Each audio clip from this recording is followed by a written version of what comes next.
Good morning. Well, it's morning here anyway, while I'm filming this. Good whatever time of day it is. This video, I thought I would do something a little bit different. I've been seeing this on BookTube for the past couple weeks, and it's where people will read, they'll take like a group of books and read one chapter from each book and then decide what book to read. And when I first saw this, I got so excited because that is how I pick books. I've been doing that for years, where I have so many books that I need to read. I used to work at Barnes & Noble, and so they send, ARCs, like advanced reading copies, for the booksellers to read, to be able to recommend to people once the books actually come out. And so in my time working there, I got so many books. And still haven't read most of them. I've had them for like 10 years and still haven't read the majority of these books. But anyway, so when I am trying to decide what book to read, I will literally read a chapter from each book just to see if it catches my interest, And so when I saw that this was actually becoming a trend on BookTube, I got super hyped about it and knew that I definitely wanted to do one at some point. So that point is now. I went to the library yesterday and I got so many books, like 8 books. And then I also went to the bookstore and bought 3 books. My daughter does karate and there's a bookstore literally right next to her dojo. So I dropped her off for her little lesson and then went to the bookstore and got these books. So I think I have, let me count. First of all, this is my book bag that I got from the library, and it is so freaking cute. It has all the different cats on it from books. Oh my god. Anyway, I got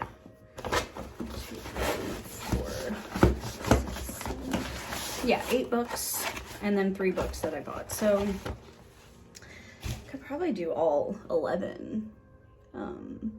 They're most likely pretty short, the chapters, so that's what this is gonna be. It's gonna be like a little vlog where I read one chapter of each book, tell you about it, what's happening so far, and then, it's not like I'm just gonna choose one book because most of them I got from the library. So the ones I got from the library, I'll probably be reading all of them over the next month at least.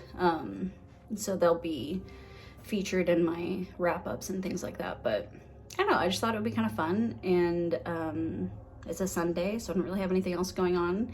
So that's what we're gonna do. So first up, the books that I bought at the bookstore. All the Light We Cannot See by Anthony Doerr. I think this is a historical fiction. I'm not really sure. We'll see. Secondly, I got Where the Crawdads Sing by Delia Owens. This one I've heard extreme mixed reviews on. It seems like people either love it or hate it. So we'll see. It should be interesting. And then finally I got Still Life by Louise Penny. This is a mystery, I believe, and it's like the first in a series. So that should be good. And then for library books, I am currently in the process of reading this book called Written in the Stars. And I noticed that they had the sequel, so it's called Hang the Moon by Alexandria Bellafleur. And this is a romance, contemporary romance or rom-com type. It's totally out of my comfort zone. I don't usually read this type of stuff. But the first book, the one I'm in the middle of already, is actually pretty good. And so I will probably continue in the series. So I had to get that. And then I got Blindsighted by Karen Slaughter. This is also the first in a series, the Grant County series. It's a thriller.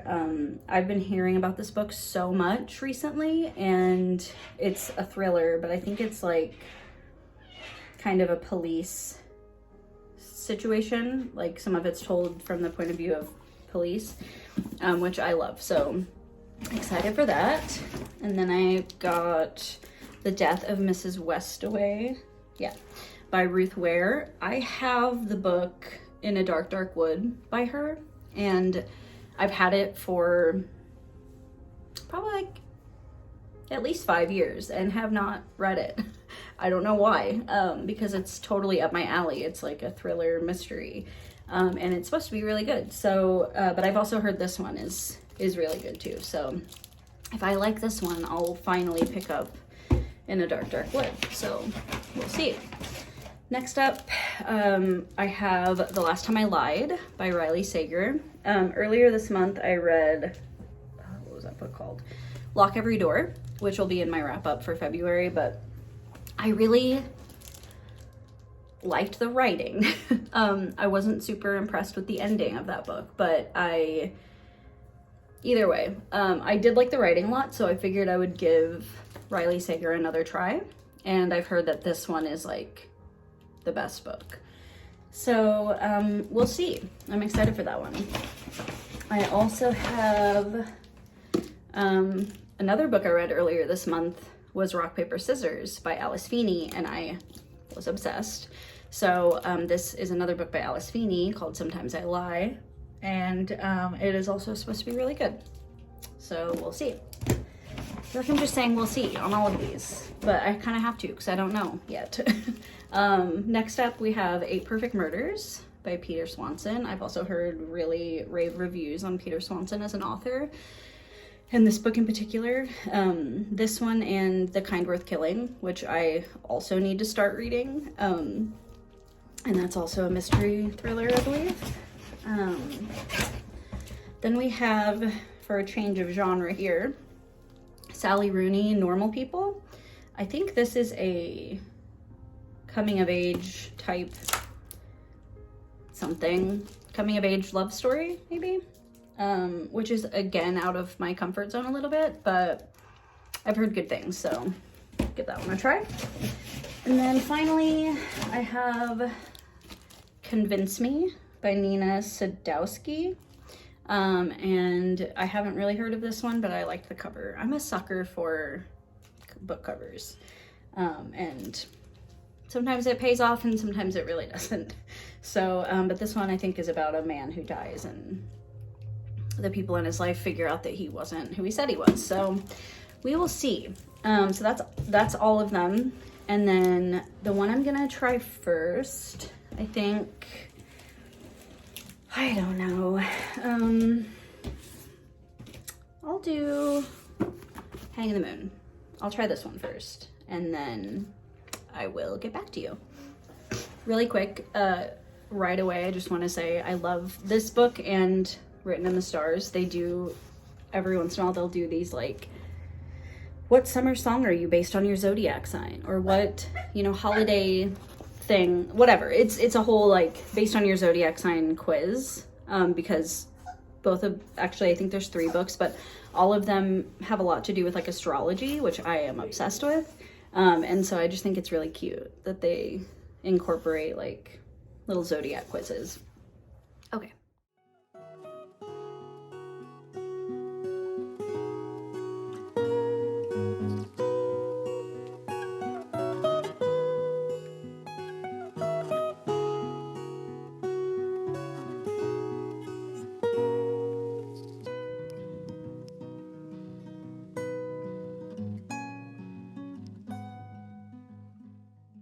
So that was really cute. Basically, in the first book, the girl, like the main character, has this best friend, and her brother, well, she has a brother. The brother keeps trying to set her up on all these dates, but she doesn't want any part of it. And then, of course, he sets her up on a date.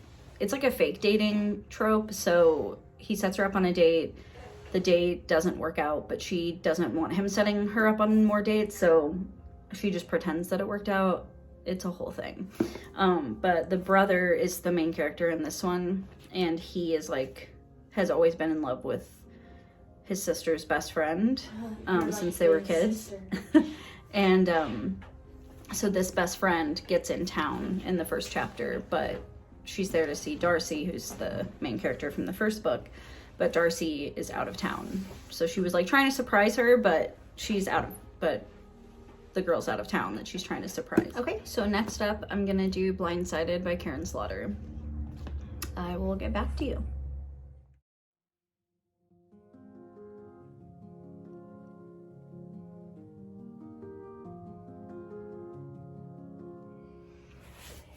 I forgot to say, for this book, on a scale of 1 to 10, my interest in reading it is probably an 8.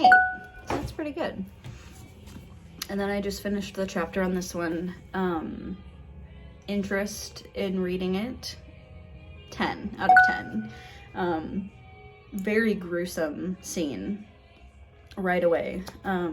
This college professor is found dead in a bathroom. She's found by the county coroner and pediatrician. So this lady's pediatrician and coroner, and she finds this woman who was a college professor. I think it's like a really small town, so they all kind of know each other. Like, she knew who the lady was.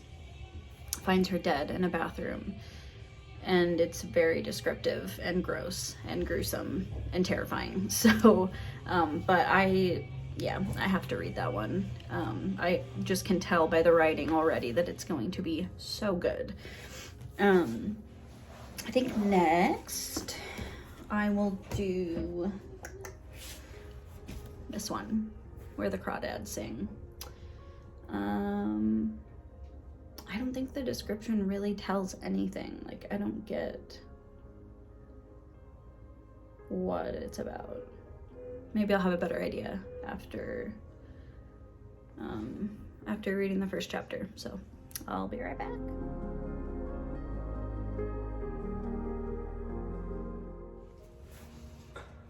Hi, Gigi. She's so extra, oh my god. To pull up her hood. Do you have it on right? There we go. What the heck? I'm taking her for a walk.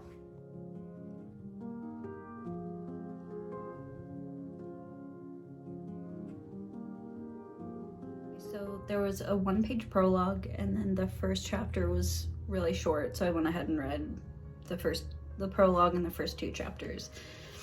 And the writing is so beautiful. That being said, I always have a hard time at the beginning of books when they're just doing the setting of things. I know it's important, but it's just so boring for me. That being said, the writing itself is so pretty and descriptive. And basically all I've gathered so far is there's this young girl, I think she's like 6 or 7. Her name's Kaya, and her mom has left. She just,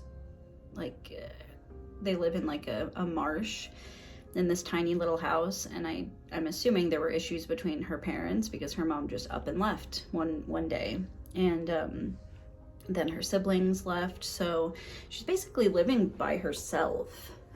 This tiny little girl. Her dad is there, but he's not really there. He will leave for days on end. And even when he's there, they don't talk really. So she's pretty much just like on her own. And that's all I know so far. But I know there's a crime that takes place later, like way later, like 15 years later or 20 years later or something.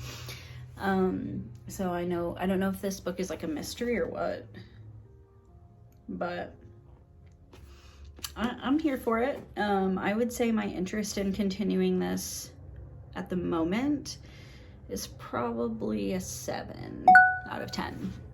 I'm gonna read it, and I can tell that I'm probably gonna like it, but just for me right now, the interest isn't super peaked. Okay, let's do Still Life next by Louise Penny. I will get back to you in a second. Also, I just counted, the first chapter in this book is 25 pages. I usually prefer books that have really short chapters. So might take me a minute. 25 pages.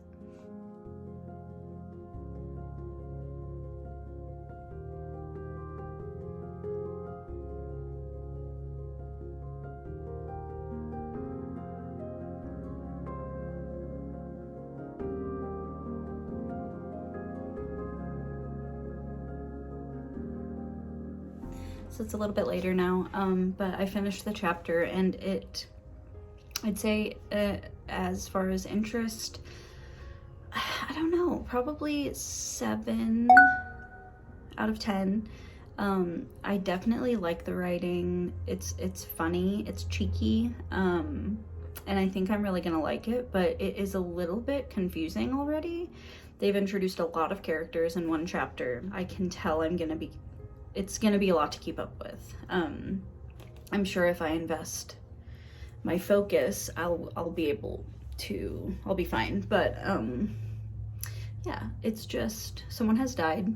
This lady in this small town where they all know each other. And there's an investigator. Yeah, it says Montreal.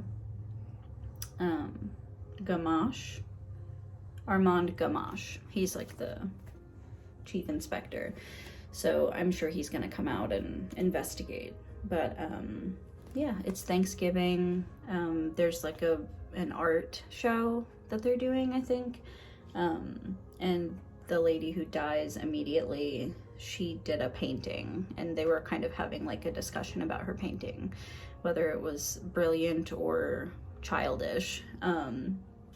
So that's all I got so far. And like I said, I'd say I'm pretty interested, but just the amount of characters, and like I can tell I'm gonna have to put work into it. It probably won't be like my first one that I read, but pretty good. Okay, moving on. I'll do All the Light We Cannot See. They're very short. Like the first one just says leaflets. Then we have Bombers, and then The Girl. So I'll probably just read a few of these. Oh, okay, no, just kidding. This is part 1. This is after all of this stuff.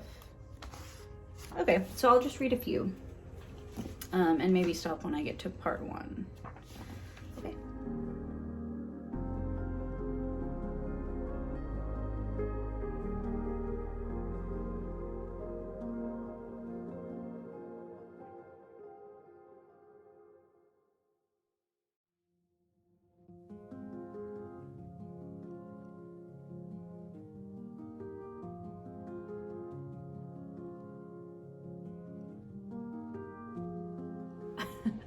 I know pretty much nothing after reading that.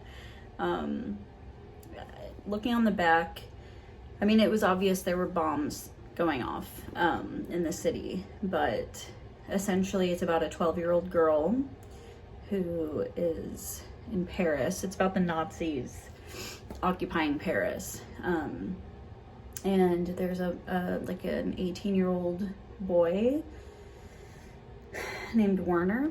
And I guess the girl, Marie, and Werner, they become friends. Like they're from opposite sides of the war, but they become friends, and that's literally all I got.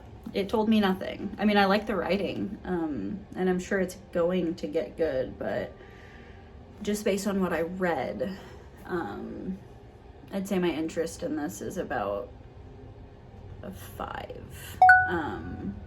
Just because, again, so far it didn't tell me anything. And I generally stay away from historical fiction, but I've heard really good things about this book, and it won a Pulitzer Prize. So I'm sure it's great. But yeah, we'll see. I think next up I'm gonna do The Death of Mrs. Westaway. I'm really excited about this one. This is more my speed. So I'll get back to you.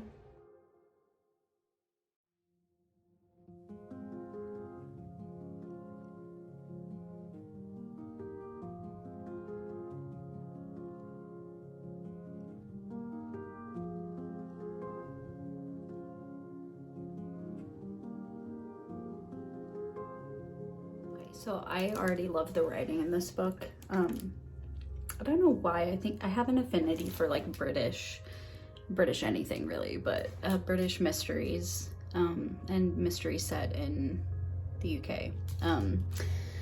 But yeah, So far, I really like it. It was only a few pages long, but we basically have this young woman, Harriet, but she goes by Hal, and she is broke. She gets home and, you know, has like a bunch of bills that she's going through, and she clearly doesn't have money, like hardly any money. She's like worried about paying her rent.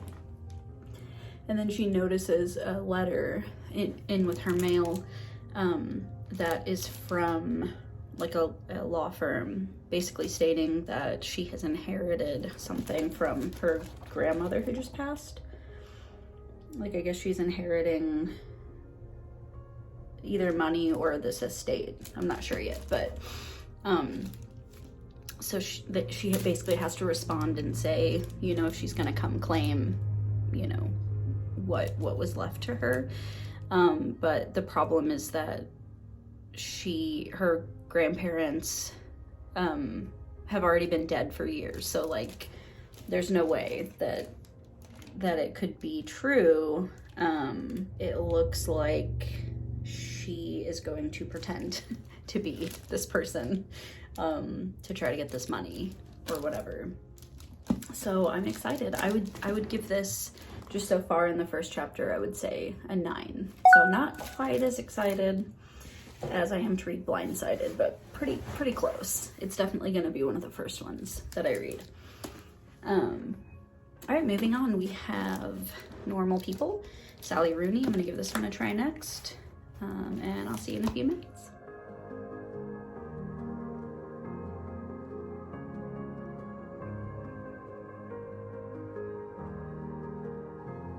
Okay, so this is another one that the chapter told me absolutely nothing about the book. I know from the inside jacket that we have a boy named Connell and a girl named Marianne, and they pretend not to know each other at school. But they're actually friends, and they have a connection. And I guess they have this connection throughout their lives, or like, I mean, I don't know how long this spans, but at least, you know, several years. And that's it. The first chapter was basically just them having a conversation and talking about school. So as far as interest level, I'd say a 4 or 5. It could be very good. It could be my favorite out of all of these. Who really knows? But for that chapter, not really feeling it. Okay, so next, let's move on to The Last Time I Lied by Riley Sager.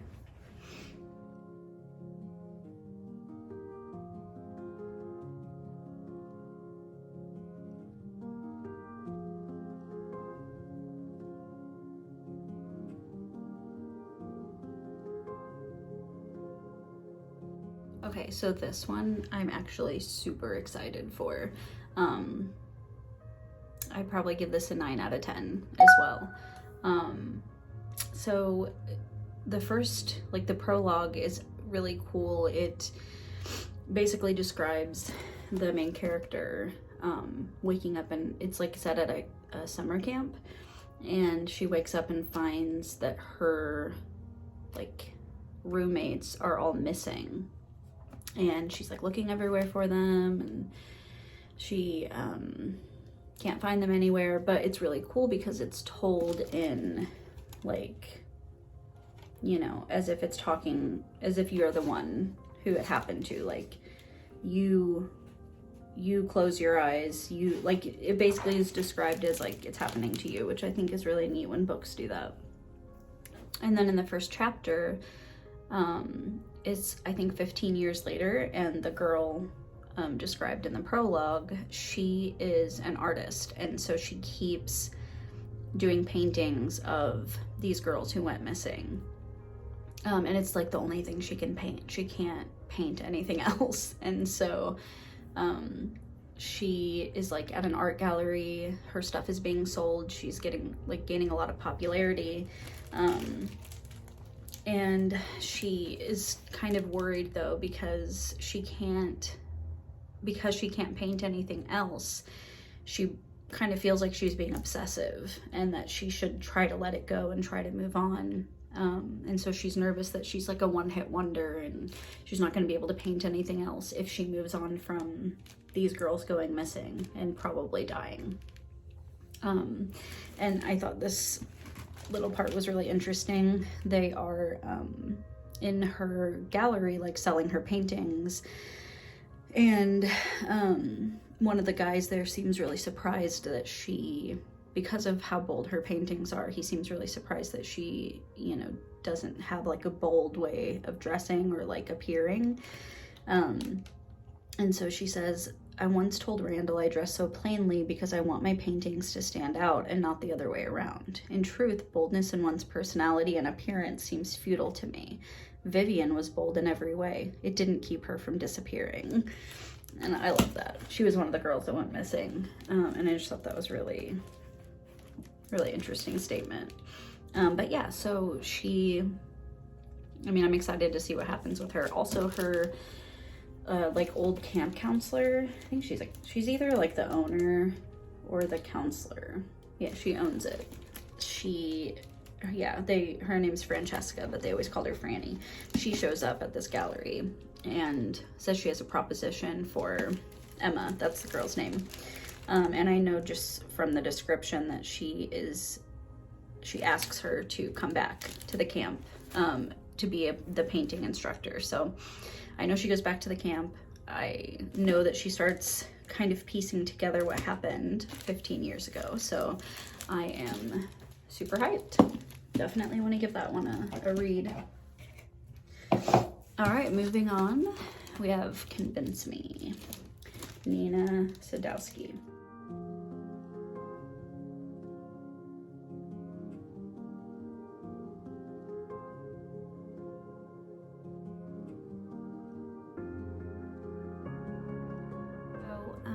This one I'm also pretty interested in.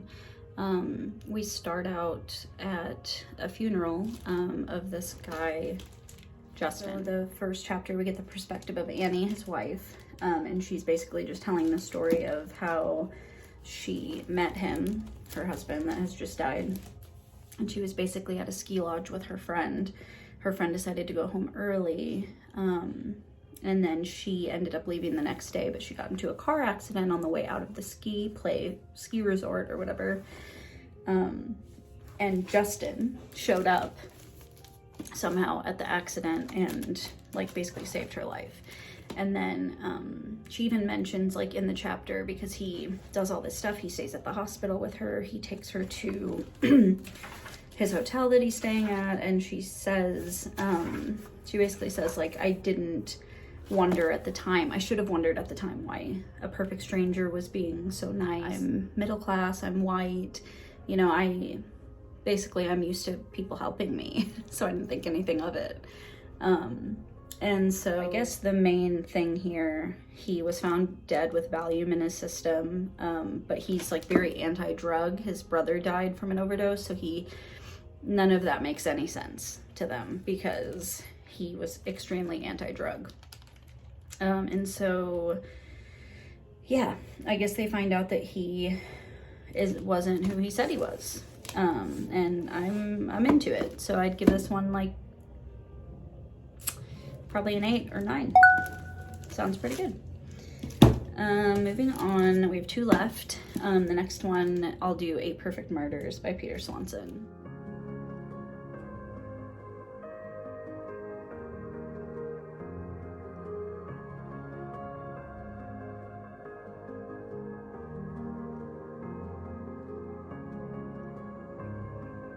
This one also seems really interesting. Nothing major has happened yet, but we basically have a bookstore owner or bookseller. I'm assuming he owns it, but anyway, he's a bookseller and he has written like a list of 8 perfect murders that are based on fiction mystery books.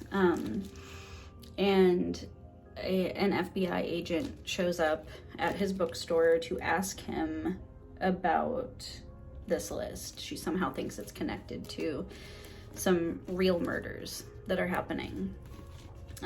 That's pretty much all I know so far. She basically just showed up and said, she started asking him questions. It seemed a little bit silly to me the way that this interview was going. It didn't seem very realistic for like a real FBI agent, because she was basically just asking him like a bunch of different details about fictional books, which I'm sure is just to progress the plot, but it seemed a little bit like not realistic, I guess, but I still really liked it, just that one chapter, and I'm definitely intrigued to keep reading it. So I would give this one an 8 out of 10. Blindsighted is still number 1 right now. And then we have one more, which is Sometimes I Lie by Alice Feeney. So I'll get back to you in a few minutes.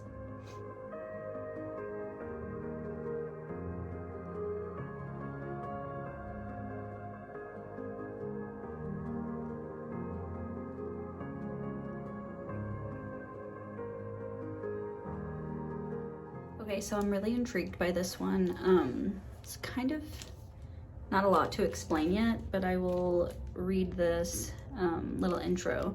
It says, "My name is Amber Reynolds. There are 3 things you should know about me. 1, I'm in a coma. 2, my husband doesn't love me anymore. 3, sometimes I lie." So at first we have Amber, who wakes up in a hospital. It's just, the first chapter is like just a few pages, so I went ahead and read 2. But she wakes up in the hospital. She doesn't really know what's going on. It's like she can't communicate, but she obviously knows what's going on around her. And she's in a coma, basically. And then, so it's alternating between now with her waking up and then, which is like a week earlier.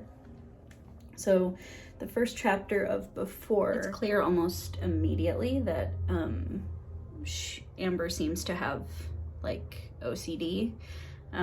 She kind of, it's like going through her morning routine. She's having to do everything at least 3 times. So I'm sure that's gonna play some sort of role.